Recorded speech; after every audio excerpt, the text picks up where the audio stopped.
hancur. Jangan sampai seperti itu. Jadi harus kita lihat sebelumnya dan sesudahnya ini kita teliti seperti apa. Ya.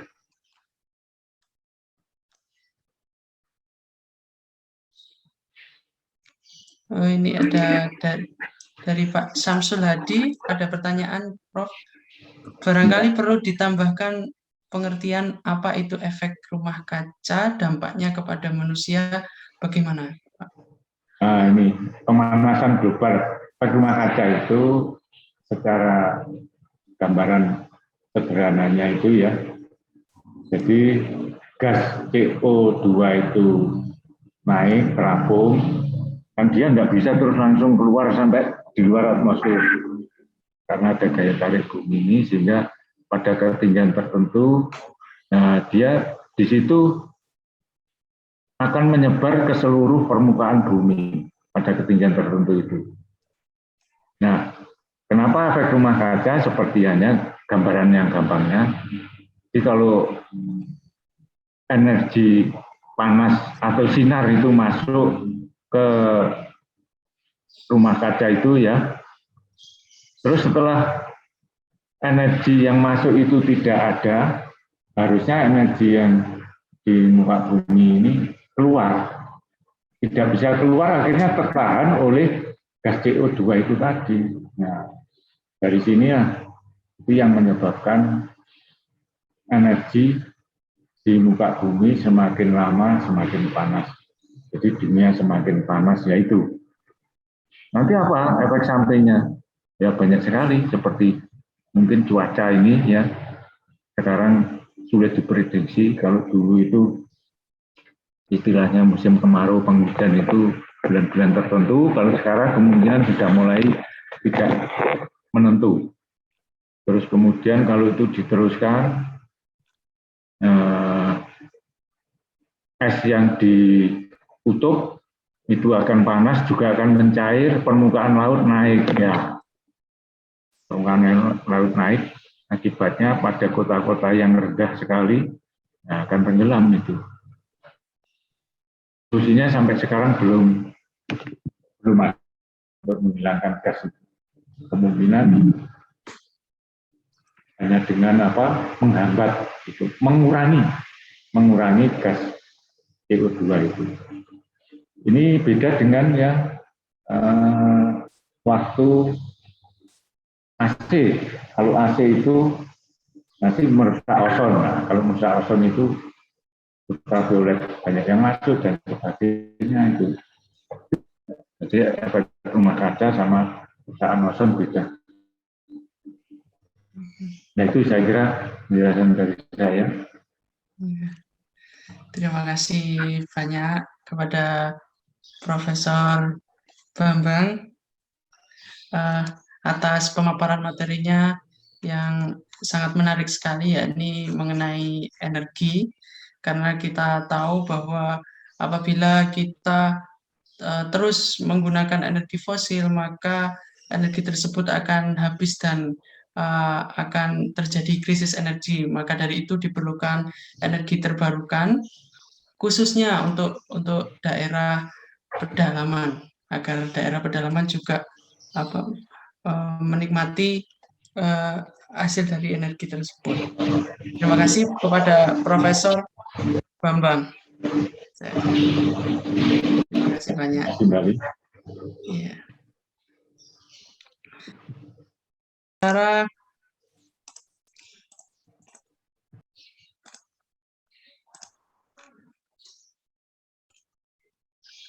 Acara selanjutnya adalah seminar sesi 3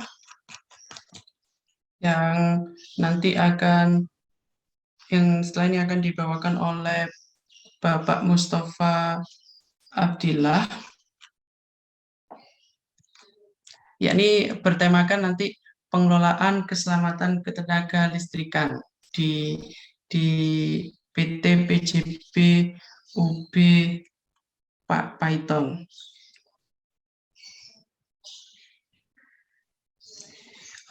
Perlu diketahui bahwa Pak Mustafa Abdillah ini juga mendapatkan penganugerahan tanda kehormatan Satya Lencana oleh Bapak Presiden Joko Widodo. Beliau menjabat sebagai Vice Presiden Pengendalian Operasi dan Energi Primer Pembangkit Regional Sumatera dan Kalimantan PT PLN Persero.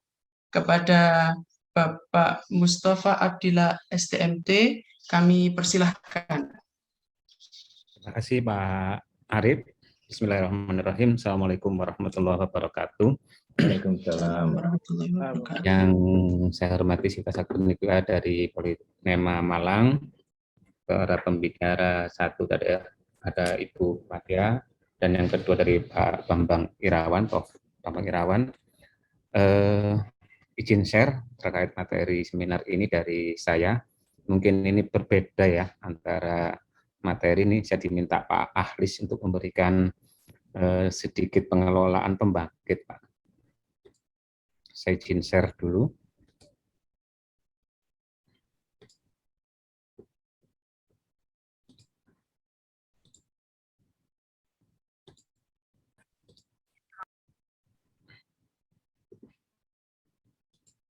Pak sudah tampil, Pak Arif? Sudah. Oke. Dalam kesempatan ini kami ucapkan terima kasih. Saya Mustafa Abdillah dalam kesempatan ini menyampaikan pengelolaan pembangkit di PGB Python di salah satu komplek terbesar di Indonesia dengan total kapasitas 4.800 MW yang suplai kelistrikan untuk Jawa, Madura, Bali, dan memang perlu dikelola dengan baik untuk kemaslahatan dari suplai listrik untuk masyarakat. Perkenalkan, nama saya Mustafa Abdillah. Saya lahir di Jawa Timur, di Lumajang, 44 tahun yang lalu, dan sekarang saya di PLN, di bagian pengendalian operasi dan energi primer untuk regional Sumatera Kalimantan. Memang luas sekali, jumlah pembangkit hampir 2.000 untuk Sumatera, kalau untuk Kalimantan hampir 1.000. Dan ini mulai beroperasi memang dari awal yang sebelum kemerdekaan sudah ada. Jadi yang tadi disampaikan oleh moderator, kenapa kalau saya kemarin bagi Satya Lencana itu ada dua. Jadi alhamdulillah Python ini mendapatkan proper emas 3 kali berturut-turut dari Kementerian KLHK, dan juga unit pembangkitan Python ini mendapatkan Subroto Award terkait K2 dari Kementerian PSDM. Ini untuk riwayat pekerjaan dari saya. Memang kebanyakan saya dari teknisi mekanik dari mesin Brawijaya dulu tahun 95. Keluar saya langsung ke Jakarta tahun 2000-an, terus masuk di PLN di tahun 2002. Ini dari teknisi mesin sampai sekarang di PLN Pusat. Untuk riwayat pendidikan, saya terakhir di S2 Mesin ITS, jurusan Rekayasa Energi. Ini saya lulus di tahun 2009. Sekilas tentang PJB, jadi PJB ini anak perusahaan PLN 100% BUMN. Jadi memang anak perusahaan ini fokus untuk bidang pembangkitan. Selain itu juga ada teman-teman mungkin tahu, ada Indonesia Power, juga ada PLN Batam, juga ada PLN Batubara, dan lain sebagainya. Ini memang struktur organisasi maupun struktur dari anak perusahaan dari PLN. Ini yang tadi saya sampaikan, untuk kawasan Python ini ada 4 perusahaan. 4 perusahaan yang ini terlihat dari sebelah timur. Jadi 12 ini COD-nya 93, ini 2 kali 400. Terus ke barat itu ada Python Energi, ini IPP punya swasta. Jadi kalau PJB ini punya PLN, terus kalau yang 34 itu punya Python Energi, 56 juga IPP punya Java Power, dan juga yang 78 ini sama 34 punyanya sama, punya Python Energi, dan yang terakhir ini di ujung, itu ini di Jalan Surabaya Situbondo, ini teman-teman akan terlihat di sebelah kiri dekat pantai itu ada PLTU yang kalau malam itu terang sekali di sini. Dan juga ada unit P3B, ini yang pengatur beban, untuk menyalurkan dari Python ini ke seluruh Jawa Bali. Kalau di bisnis PLN itu ada 3 hal yang sangat mempengaruhi, yaitu affordability, availability, dan juga acceptability. Jadi kalau terkait availability terkait keandalan pembangkit, kalau affordability ini adalah terkait keekonomian, dan ketiga kalau availability terkait terhadap regulasi.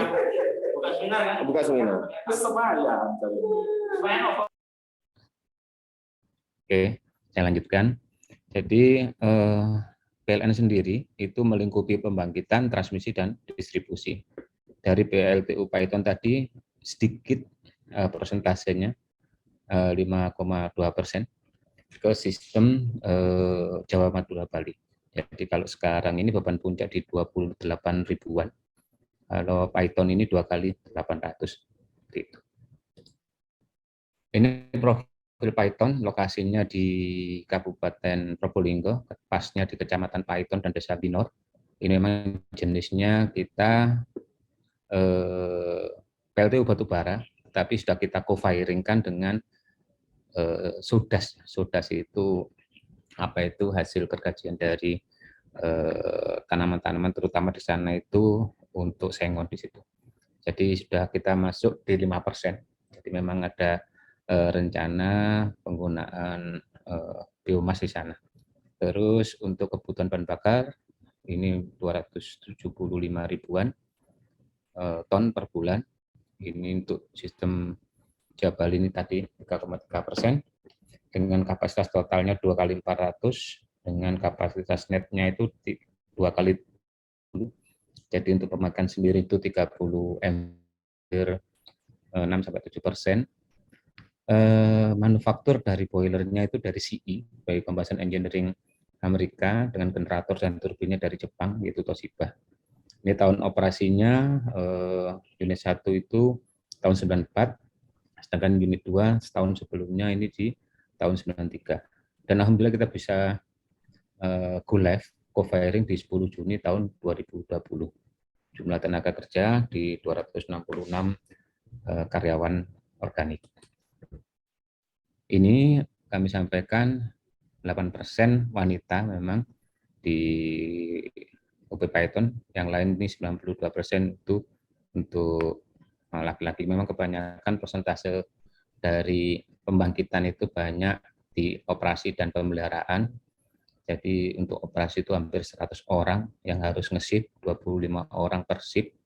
Dan untuk pemeliharaan itu hampir 80-an, mesin, listrik, kontrol, sipil, dan juga cool handling system.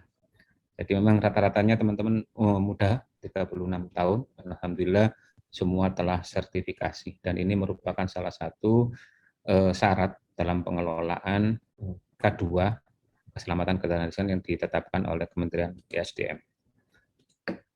Jadi Undang-Undang Nomor 30 tahun 2019 ada 3 hal, yaitu andal untuk instalasi, aman bagi tenaga kerja, masyarakat umum dan instalasinya, dan ramah lingkungan. Dan ini harus sesuai dengan nilai ambang batas yang ditentukan oleh Kementerian Lingkungan Hidup. Dan juga kita harus selalu fokus dengan CSR yang ada.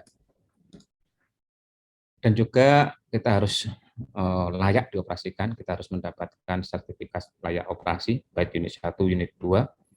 Ini tahun depan, ini unit 1, ini di Agustus ini, kita mulai kita mengumpulkan data-data untuk sertifikasi layak operasi. Jadi 100% teman-teman ini sudah tersertifikasi, baik di operasi maupun pemeliharaan. Sedangkan untuk engineering ini ada sertifikasi, tapi khusus untuk